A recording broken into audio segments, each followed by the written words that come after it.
kinina time tumig-eskwelahan ani karong adlaw kay maghatag daw ang mga tagalasal og mga school supplies para sa mga bata na sila panghatag niya. Inunta ko ganan mo balik kay kapoy na pugkugikan ko sa syudad ba nangumpra. Alauna gasog, alauna mi di adto. After nalag alas 3 wala pa gyapon naabot ang tagalasal. Mga bata gipangkapoy na, gipasayaw-sayaw na lang ni mga bata kay para malingaw. Ang ginikan gipulan na nakita mga lubot og dilingkod. Basta hasula kaayo. Mayroon ta pag ingog alauna naa dayon intact dayon. Paabuton pa ta. Niya kapil ba kay magbantay mga bata kay kiat kistanan sipat. Ning mga unsa ba. Ya, mo nang gi kuha na lang sila gilingaw-lingaw kay mga bata banha na jud kistanan ang mga bata ang time. So unsa nila lang gipambuhat para malingaw ang mga bata para dili boringan kay uban ang hilak, uban gaaway.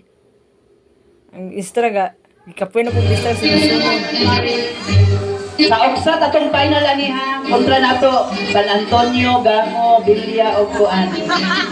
Bacolod. Ayuha, Ginoo, ayuha.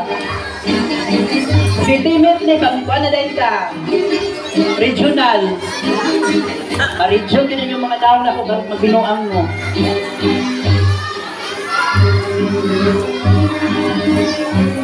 Kedel, Diamond. Ang perfect ay 95 ang rado sa TLA.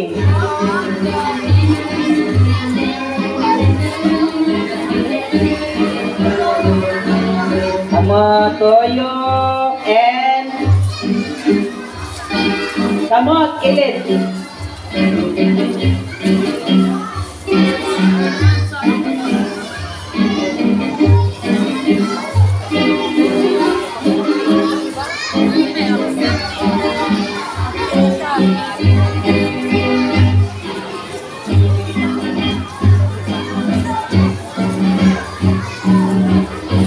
Sige, tanawa.